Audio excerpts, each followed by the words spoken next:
n'oubliez pas que Arouna Dia il est dans l'énergie. mooy seen affaire boobu. bi tax tey. West African Energy Samuel Sarr nekk ci kaso bi. West African Energy. loolu Arouna Dia def ko téewee nii ci loxoom. te ñi fi toog dañ ko soxla. maintenant nag on va voir fii affaire yi di mujj parce que je sais que Arouna Dia tel que je le connais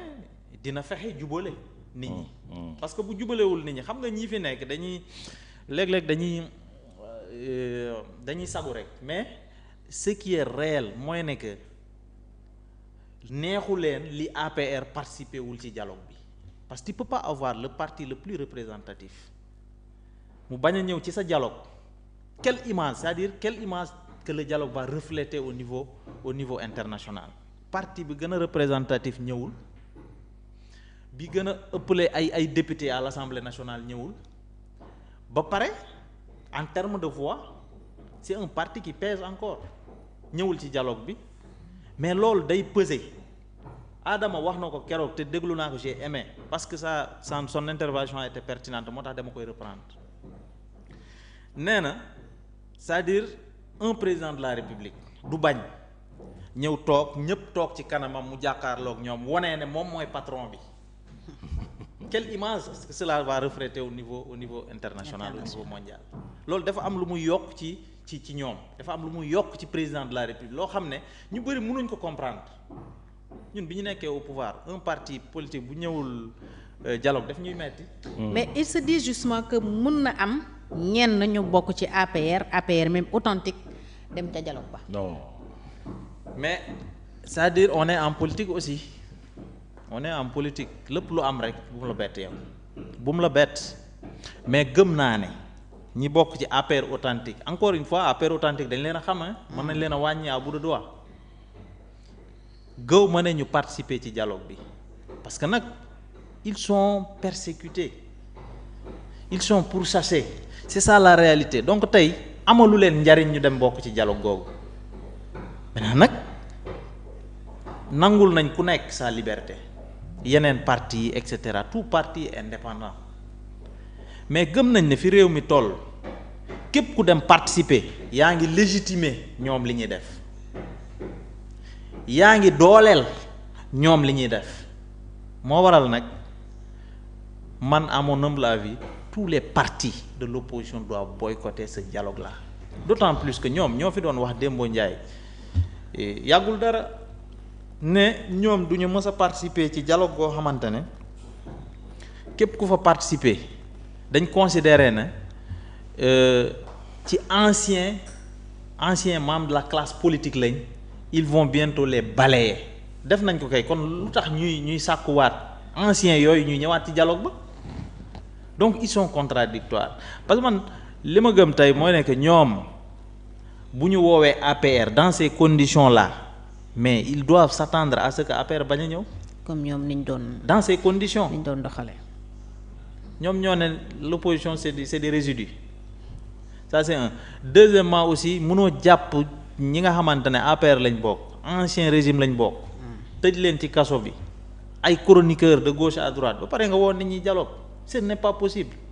bañuñu nag ñu jël seeni décision c'est ça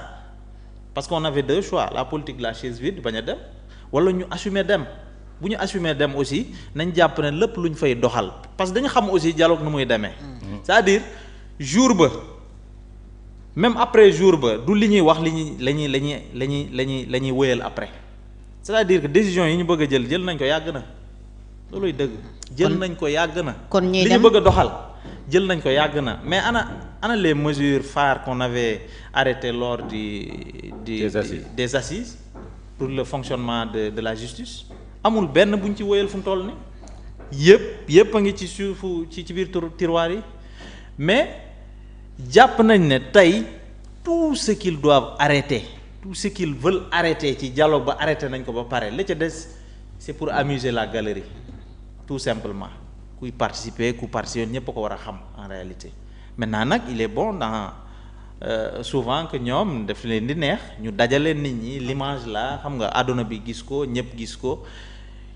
ils font semblant que ñoo ngi dialoguer ñoo ngi waxtaan ak peuple fekk rien de kon tout ñi cela. fay dem ay faire valoir la ñuy. ay faire valoir lañ la ñuy nekk. encore une fois ñi war a dialoguer man jàpp naa ne ñaar lañ muy le président Bassirou Diomaye Faye ak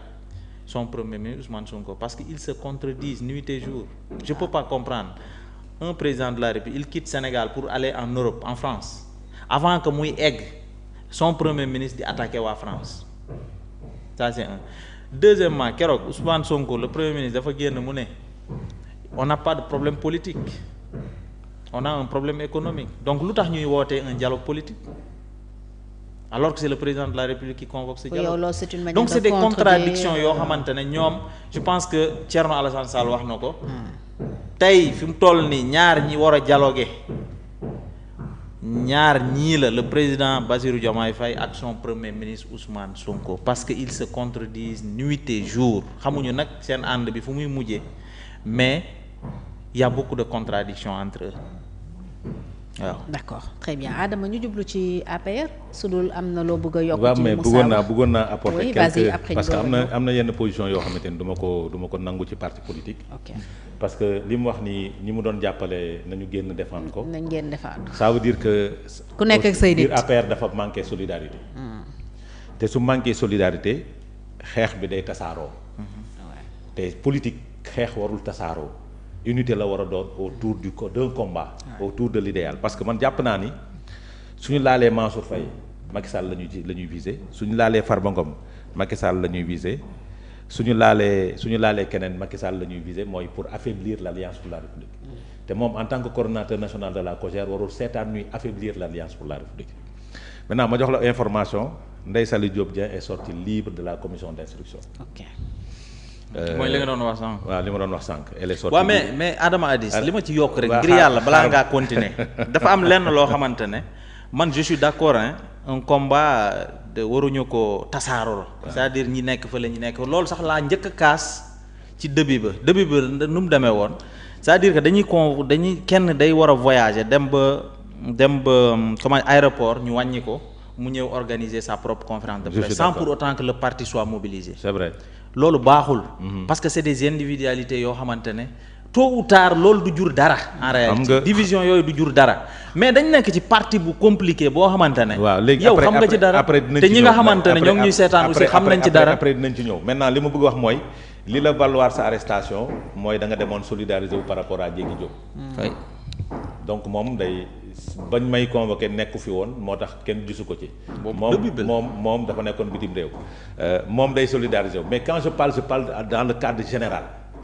que l'Alliance pour la République war na mën a taxaw par rapport à ces arrestations là maintenant taxawaay bi dafa bëri forme man suñ ma convoqué samay avocat APR la ñuy jógee APR moo may jox avocat. keneen ak keneen Ndeye Saly Diop Dieng maître Youm moo ko doon taxawu tey.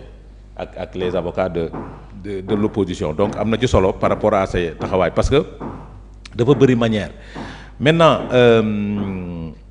biir APR mun nañ ci wax lu bëri am na taxawaay yu bëri par exemple man si je prends mon cas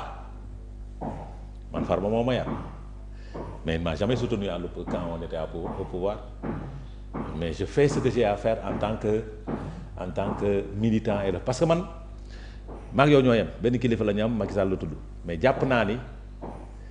suñu néewalee doole Farba rek Macky Sall fi mu nekk xelam dalul suñu néewalee doole Moussa rek Macky Sall fi mu nekk xelam dalul suñu néewalee doole keneen ak keneen rek fi mu nekk parce que dafa am ay yoon yoo xamante